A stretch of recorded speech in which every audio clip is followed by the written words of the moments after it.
అయితే రాష్ట్ర ప్రభుత్వం నెలకు 5,000 కోట్ల రూపాయలు ఖాళీ మిత్తి కడుతుంది.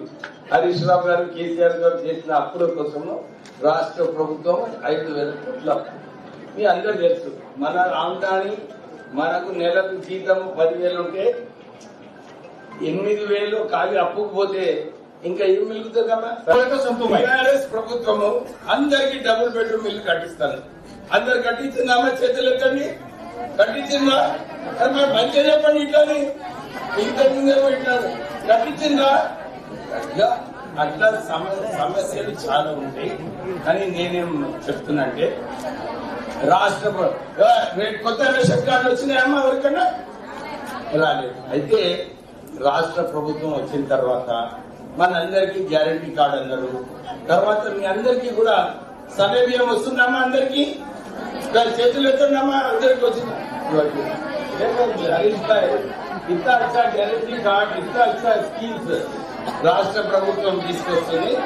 మీ అందరికీ కూడా నిజంగా కొత్త రేషన్ కార్డు ఇచ్చినట్టే 26,000 రేషన్ కార్డు సిద్దిపేటలో మనం మొన్న ఇవ్వడం జరిగింది. రాష్ట్ర ప్రభుత్వం 26,000 జిల్లాలో సిద్దిపేట జిల్లా అంటున్నా, సిద్దిపేట నియోజకవర్గం అంటే వినండి మంచిగా. సో 26,000 రేషన్ కార్డు ఇచ్చిందంటే మనకు 10 సంవత్సరాలు రేషన్ కార్డు రాలేదన్నమాట కదా. సో ఇవన్నీ కూడా వాస్తవాలు.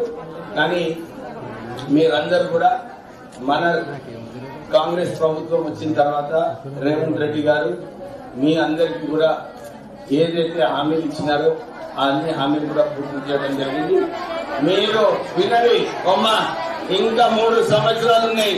మీరు ఇంకా హామీలు ఇచ్చినాయి, మీరు ఏదైతే అడుగుతున్నారో అన్ని కూడా కాంగ్రెస్ ప్రభుత్వం పూర్తి చేస్తుంది.